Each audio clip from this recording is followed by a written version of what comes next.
Knock, knock. Who's there? A-B testing. A-B testing who? Would this joke be any funnier if it were about screwing in a light bulb? Did you get that? I'm sorry. You know how A-B testing is about... Oh, never mind. If I have to explain my joke, wham, delete. Branding is just like that. If it's too insider, if you need to explain it to your audience, wham, people have moved on to your competitor. And over the years, we've seen some really terrible, top branding fails. The sort that makes us wonder how they ever saw the light of day. Let's learn from them so we can avoid these epic branding fails. Today we're answering the question on every entrepreneur's mind: how do I avoid branding failures? I'm going to tell you about the top 10 branding fails of this century, and they are going to make you go, what were they thinking? And really, what were they thinking? To learn how to avoid these top branding fails and get other branding secrets that can take your brand from good to great to gigantic, click the link in the description below. Now let's get to it. Here are the top branding fails of the 21st century. They should have known better. Like Heineken and their sometimes lighter is better commercial. So we see a bottle, I'm gonna paint this picture. We see a bottle of beer race past several people of color to stop in front of a light-skinned woman. Sometimes lighter is better, says the tagline in the end. Supposedly they were talking about light beer. But ChanceTheRapper was convinced that the ad had a deliberately racist connotation. Chance alleged that this was just the company's attempt to get a reaction and grab eyeballs using a deliberately racist ad. Heineken had to apologize and pull the ad. So, what did they do wrong here? Aside from the very obvious, well, they rubbed a lot of people the wrong way instead of creating something more inclusive. Let's face it, it wasn't a very intelligent ad anyway. The branding lesson here is don't offend half the buying audience. And the life lesson is don't be a racist. Should have been simple, right? Maybe not. The second top branding fail is that of GM's PontiacAztek. It overtook the Edsel as the worst ever auto disaster. Remember that one that nearly sank Ford? Well, I'm not sure what they were aiming for when they designed the PontiacAztek, but really the result looked like a truck had humped a minivan.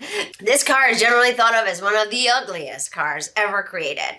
Do a Google image search if you don't believe me. You'll see right away. They thought this would do well simply because it was so different looking, and also because they got the likes of Tiger Woods to speak up for it. But it didn't. So why did they do it? Well, they were aiming for radical at GM at the time. So this was considered to be bold and daring, and what they hoped for was edgy and attractive to younger buyers. They ignored every feedback they received at every level, which is the formula for branding fails. The Aztek failed every market research. It didn't just fail, it scored dead last, literally rock bottom. And yet, GM remained in, I guess you could only call it denial. They continued to work on internal goals of being innovative with no regard to what the customer wanted. The result? They couldn't gift them away if they wanted to. No one wanted them for free. Even if they hoped to attract the grunge crowd with this ugly-ass car, they were a decade too late. GM didn't even come close to breaking even, and they called it a day. The Aztek is widely known as one of the biggest automotive failures ever. And the lesson we can take away from this top branding fail is, listen to your customer. Don't be so driven by your internal goals and beliefs that you fail to read the market sentiment. Next on my list of top branding fails, SingaporeAirlines. Not an obvious name when it comes to branding fails, but everyone can get things wrong occasionally. They launched their Flight to Nowhere campaign in the middle of the pandemic when people couldn't travel. This was basically a joyride. People took off from Shanghai, got a 3-hour scenic ride, and landed right back in Shanghai. Environmentalists were enraged. They had to stop and scrap that plan entirely, but they still thought it was a good idea, and they segued into meals aboard a parked aircraft. So people went through security, boarded the aircraft for lunch, and paid hundreds of dollars for the experience. They also offered home-delivered plain food, leading to another backlash, because really, who wants that? So what did they do wrong here? They made a mistake, and they changed it just a little, and made the same mistake again, instead of learning from it. So if you as a brand make a mistake, don't repeat it. Now, did you know it was a Kodak engineer who invented filmless photography in the 1970s? Did you also know that Kodak filed for bankruptcy in 2012 because they couldn't or didn't keep up with the evolving technology of photography? The irony is acute. So here was an absolutely legendary brand that faded away simply because it didn't keep up with the times. They didn't want to change because they were really brand associated with film. They wanted to keep it that way and resisted where everyone was going. Even though they had the technology, even though they had the answer, they said, I'm not going to give this answer because I already have my answer. But the people weren't asking for that answer. They were asking an entirely new question.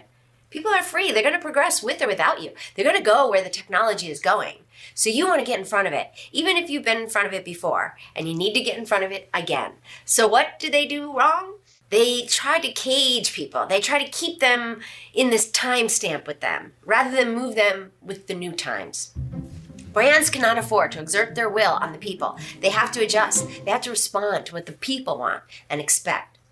Next on my list of top branding fails, NorthFace. You know how Wikipedia entry is always near the top of the Google search results? Well, NorthFace tried to hack Wikipedia by swapping Wikipedia's photos with their own product placement shots. This was a hack to get its products to the top of Google Images. They even bragged that they were managed to get to the top of Google search by paying absolutely nothing to collaborating with Wikipedia. This was not only a kind of digital vandalism, it just ran counter to what NorthFace wanted to be perceived as.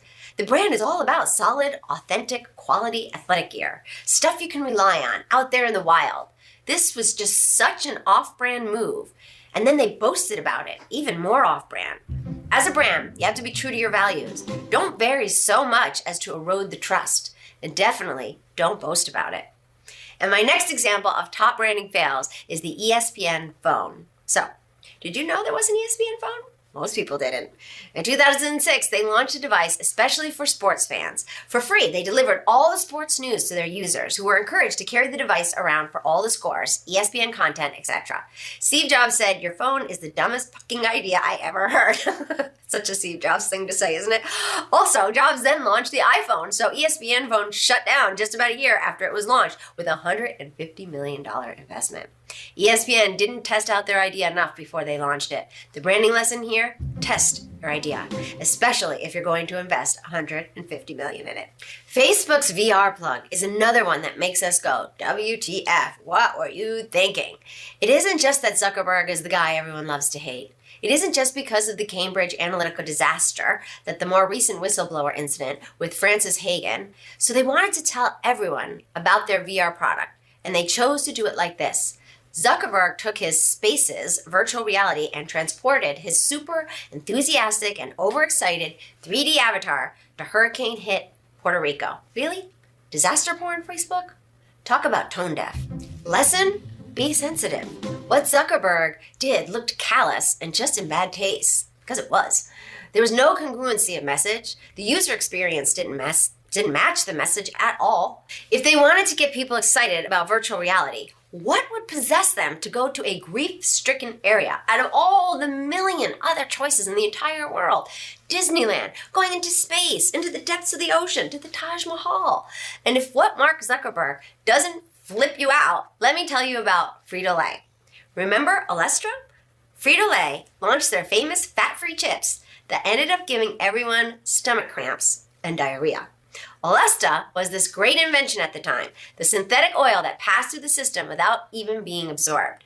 Even Time magazine did a cover with the title, Fat-Free Fat, at the time. Weight-conscious people were delighted, but soon the pitfalls became obvious. Olestra acted as a laxative in the human body, and the rest, as they say, is history down the drain. The obvious lesson here is don't take some new miracle ingredient with inadequate testing and base a bunch of new products off of it. It sounds too good to be true. It probably is. Don't use your ideal audience as guinea pigs. And then there was McDonald's ArchDeluxe. They wanted to target a more adult discerning audience for their products. So they introduced their new mustard mayo sauce. Not a bad idea in and of itself, but then they did a series of ads that were less of a good idea. The one with Jessica Biel, the one with the kids really not liking the grown-up taste and so on, it didn't work, and the ArchDeluxe went away. McDonald's seems to forget that they're all about happy meals and happy kids. So why would you make yourself about unhappy meals and kids removing stuff from their burger because they're unhappy with it? Lesson: stick to your core competency and don't alienate your main target audience in search of a new demographic. If what I said just seems so obvious to you, like why would McDonald's put an unhappy kid in anything? It's just not them. So many other brand fails come to my mind.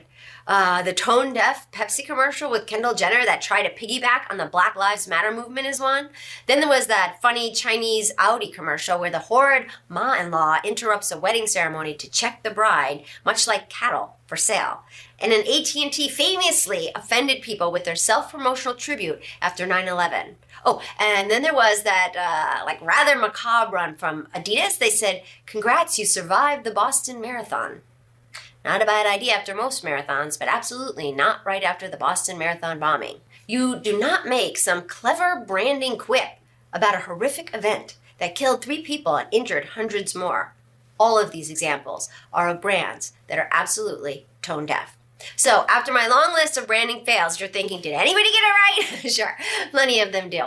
After all, that is what branding like a Fortune 100 company is all about. Check the link in the description below to learn how to get it right from the start. Now coming to the last one. Kim Kardashian is famous for many things, her curve among them. So she came out with a shapewear, which was perfect move for her. But she called the brand kimono, Kim Kimono. A loose traditional Japanese robe. Really? Cultural appropriation, 100%. She thought that was so clever and on brand for her, but the brand is not for her. It's for them. It's for her users, for her ideal audience. So she listened and made it SKIMS instead. Clever save. Like a great brander, which Kim is, she switched. She did the #1 thing you gotta do to be successful. She pivoted. The fabric skims the body, and it's still about Kim.